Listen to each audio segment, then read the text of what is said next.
All right, y'all. So welcome to another episode of Full Circle Podcast. My name is Joseph, if you didn't know that already. And if you have listened to, I think we've had 12 episodes so far, including one bonus episode. Go check them out if you haven't heard them already. We're also doing this new thing called Full Circle Thoughts, which is a bonus episode that I go ahead and post every once in a while, whenever I'm feeling like it, pretty much. I would say look forward to starting to see those pop up every couple of weeks. I take a couple of thoughts that are on my mind and conversations even that I've had with friends, strangers, anybody, and I'll condense them into a bonus episode for you to listen to. So look out for more of that. Also, if you have been listening to this podcast and you want to find out how you can get more connected, involved, want to shoot us a DM, share your personal story with us, or even ask some questions, you can go ahead to Instagram.com/_full circle pod. So that's @_full circle pod on Instagram. I want to hear from you. Okay. So getting to the good stuff, as we always love to do here, we want to get to the good stuff right away. I have been thinking about this a lot lately because, the older that I'm getting and the more that I'm getting focused on my career goals and my focus and just building different things, right? You have some ideas, you might want to build your own business, or you're doing this podcasting, doing a lot of creative work. Sometimes it can be very, very difficult to slow down and to stop and to connect with the people that are in your life every single day. But another facet of that is that sometimes you can get so locked in with the group that you have, whether those are friends you've known for 10 to 15 years, people you've been rolling around with for the last 2 years, or maybe you're just hanging out by yourself and you get stuck in this loop of living life the same. And so I really want to talk with y'all about this concept today of evaluating your connections and how to form new ones, right? I've been thinking about this a lot just because of the fact that, for me personally, I've had a lot of change that's been happening in my life lately. I've been spending a lot more time by myself because of all the working and a lot of creative work that I've been doing. And there are moments in life that do require that. Like, you do need to be by yourself. Sometimes you need to shut the noise out, lock in a little bit, and just pace yourself into whatever it is you're doing. But sometimes it can become a very easy trap to fall into. And that trap is the trap of sameness. It can be very easy to get stuck in a loop of comfort. It can be very easy to get stuck in a loop of convenience. And it can be really easy even to get stuck in a loop of consistency. So if you're stuck in the loop of convenience, it's like, okay, well, I'm doing these actions or I'm hanging out with these people because this is something that feels easy. It feels good. And I'm not necessarily growing, but I feel good about where I'm at. And it can be really easy to get locked into that cycle with the same people. So you go to work and you will work a 9 to 5 or an 8 to 5 or whatever it is you're doing, whatever your routine looks like. And then you might go to the gym or not. Maybe you're too tired to. And then you might go home and you'll sit down, you'll make dinner or you order food, you sit down and you watch TV. And then you're in that loop. You go to sleep or maybe you fall asleep in front of the TV. Maybe the TV's watching you. And these aren't inherently bad things, right? Like, I think there is a place in life for routine. I think there is a place in life for consistency. I think there's definitely a place in life when it comes to having a rhythm because a rhythm kind of helps you to feel like you've got some movement and motion and comfort and just, I would say, balance. It almost makes it feel like you have a balance. But it can become very difficult to gauge whether or not you're actually developing when there's always a lifestyle of consistency and convenience. Do you always look for the easy way out? And I'm talking about the easy way out of dealing with difficult situations. Do you face difficulty and try to face it with discipline and with character? And we're not always perfect at this, right?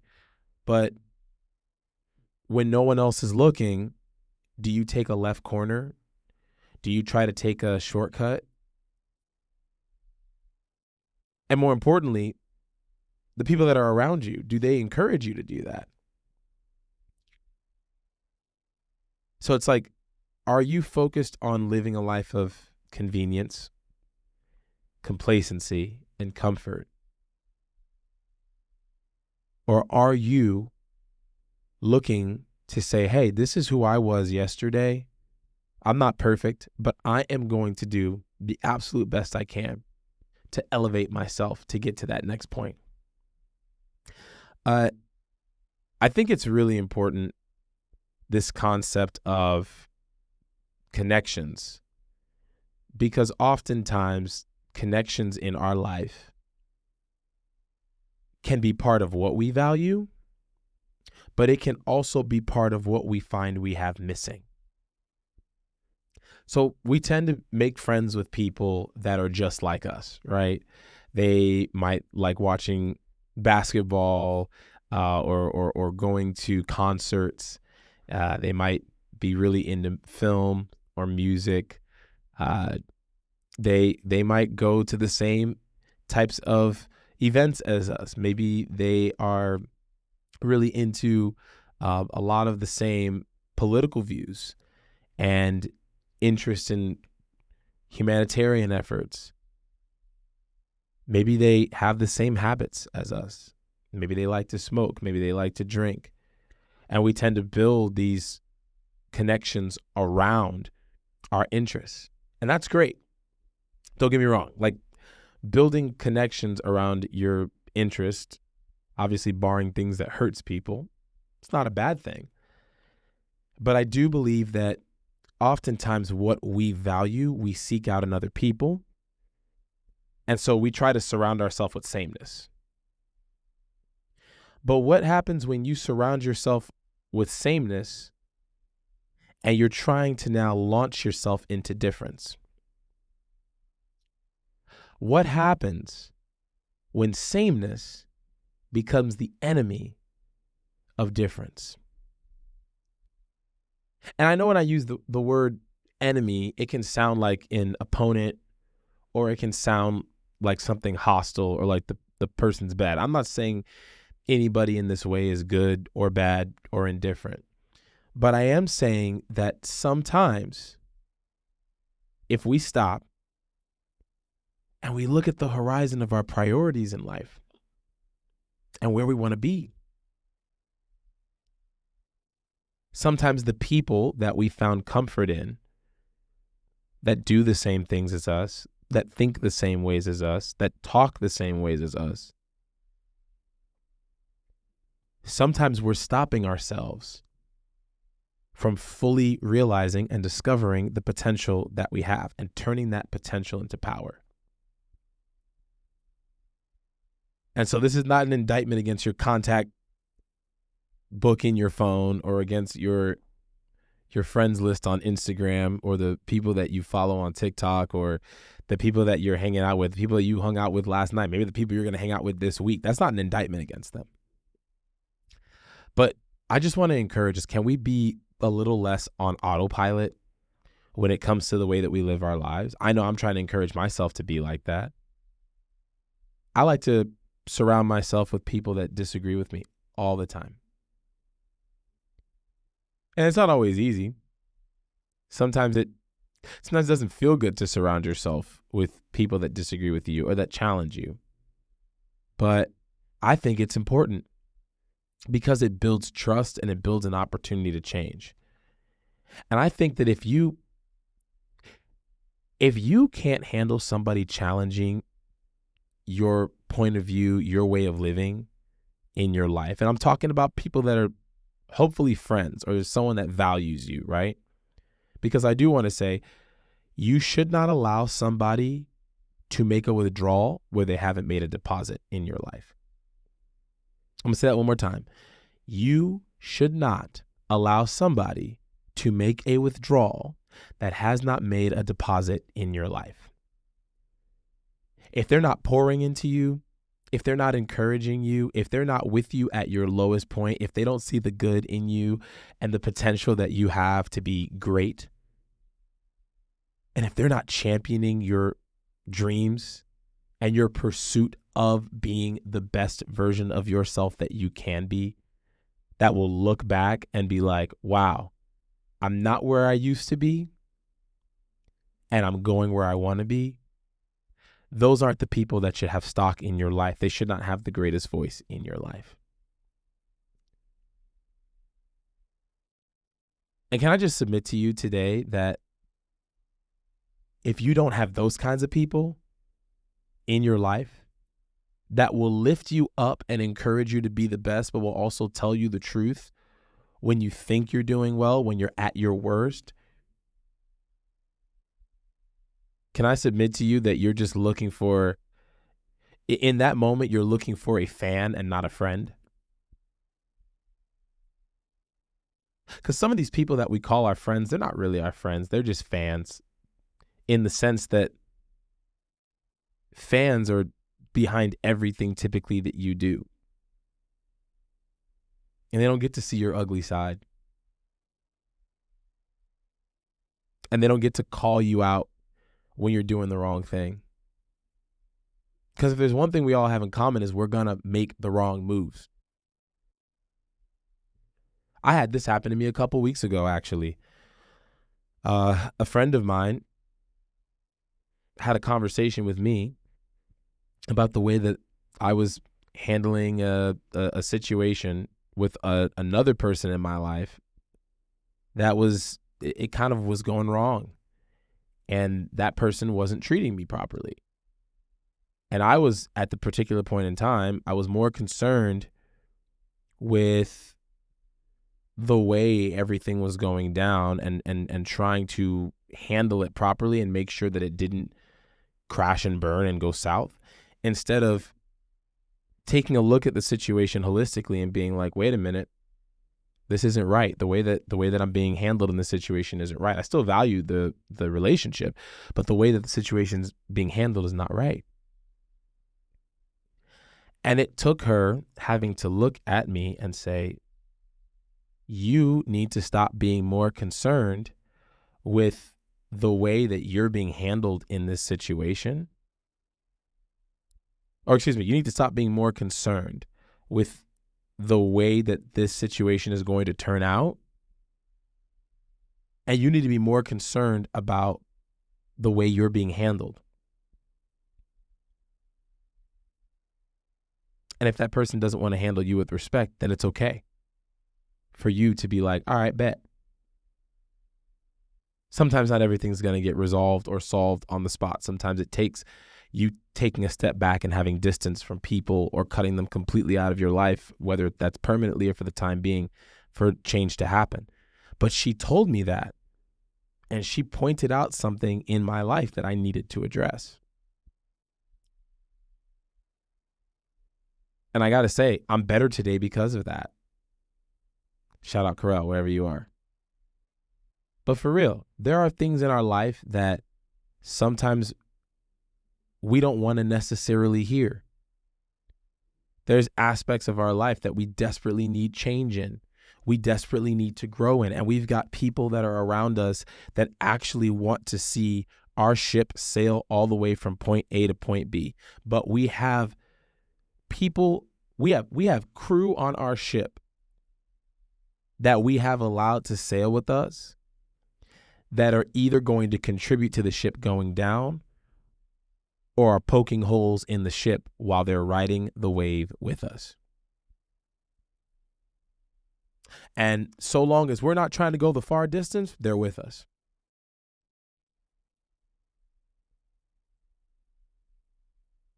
And I just want to encourage you, who are the friends in your life today that are your real friends? That when you say you have a goal, that when you say, I am going to go to the gym every single day, whether it's at this particular time or whether you say, hey, I'm going to go for an hour, it doesn't matter what time it is. And those friends are calling you out when you want to go and you want to order that Uber Eats or go get that fast food. And they're being like, hey, bro, come on now. You got to stick to your commitment. Who are those friends in your life when you're trying to go back to that toxic relationship and they're holding you accountable? And you have those friends in your life that you know they're going to tell you the truth, so you don't call them. Because I've heard this too, and I think this is actually it's a really disturbing narrative in our culture, so I'm just going to say it. This whole narrative of, no matter what you do, I support you because I'm your friend. Hell no. Hell no. Absolutely not. Because if I'm your real friend, I'm not going to support everything you do. I'm going to love you. I'm going to be there for you. And I'm going to love you enough to let you know that when what you're doing is wrong. And I'm going to love you enough to tell you I don't support that. I'm going to love you enough to tell you that you're going down the wrong path and that you got your head stuck up where the sun don't shine.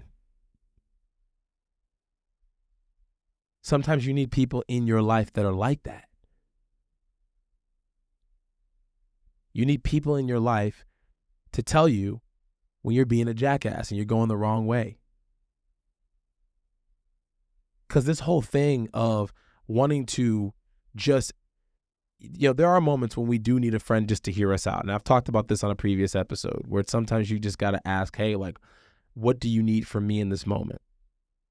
But when you see your friends crash and burn, and yes, some of us have to learn the hard way. Some of us have to go the long way.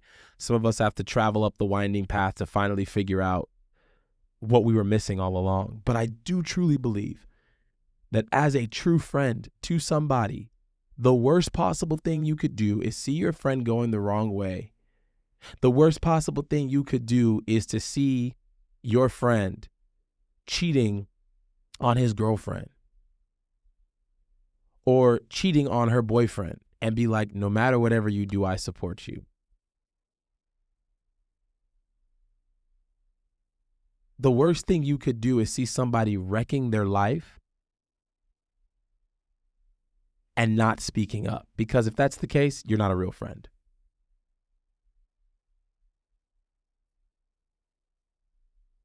And we all have to answer for that. So can we do it when it's hard? And I know it's difficult, for a lot of us. Maybe we're navigating some different stages and steps where some of us might be going through some rough moments. Maybe you might be even feeling a little bit down. Maybe today you're listening to this and you've been struggling with some depression, some anxiety, some fear. Maybe you don't know who to talk to. Maybe you don't know who would care to listen. Guys, I've been there. I've been going through some of that stuff myself. But can I just submit to you that if it's just even one friend, if it's just one person that's willing to tell you the truth, that's willing to be there for you, like I said, look at the deposits that they're making in your life. And then when they go to make a withdrawal, deposit is speaking into your life, encouraging you, championing you, telling you that you can be all that you can be, looking for opportunities to see you grow and succeed, helping you when you're down. The withdrawals, calling you out when you need to be called out, holding you accountable to the truth, telling you that you're living below where you're supposed to be living, helping to push you in the right direction. Can I just submit to you today that those are the people that when you're going through the lowest of the low, that those are the people you should be holding the tightest. Those are the relationships we should be valuing the most. Because those relationships, those connections, those are real friends. Those are people that see us at our absolute lowest and still see the best that is yet to come when everybody's left, when all the lights are down, when everyone else has walked away, and when you have nothing else to offer because you're not in those people's lives anymore and they're not in your life for what you can do for one another, but just people that are there because you are who you are and they've gotten to know you for who you are and they care about you for who you are despite all your imperfections. Can I submit to you that those are your real friends that you should be holding tightly? Let's do that today. Let's take some time and evaluate the people in our lives. Because maybe you're not making progress and I'm not making progress in my life because we aren't surrounding ourselves with the people that have the greatest potential to help us move forward. That's what I want to leave you with today. I hope this encourages you. I hope that makes sense. What's your inner circle looking like? Let me know. Go ahead.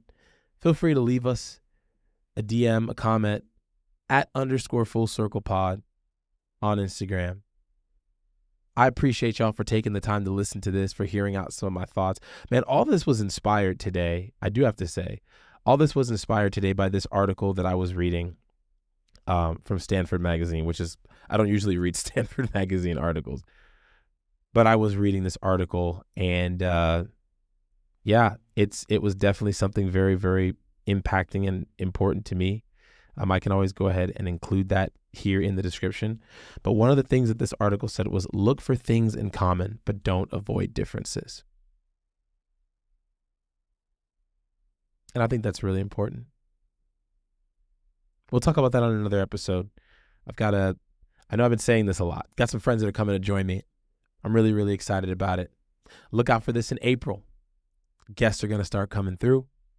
And I'm more than willing to take any of your questions today for me or for a future guest on an episode. Please let me know what you want to hear. Once again, shoot me that DM.